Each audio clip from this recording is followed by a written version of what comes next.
Welcome to Pindar Poetry. We hope you learned something new. You begin by confirming the environment. Make sure your device runs a modern OS that supports color emoji, and enable the emoji keyboard so you can test. Once done, back up any custom fonts you've installed and note app versions that show missing glyphs.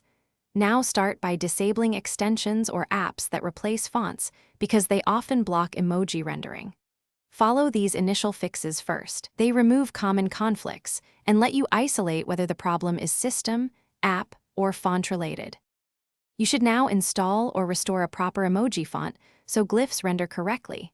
Noto Color Emoji is a reliable option on many platforms.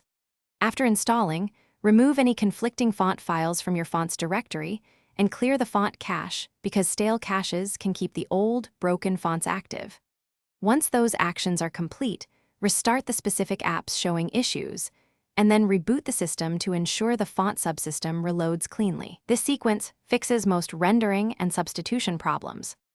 You finish by systematically testing emojis in messaging apps, browsers, and documents to confirm the fix.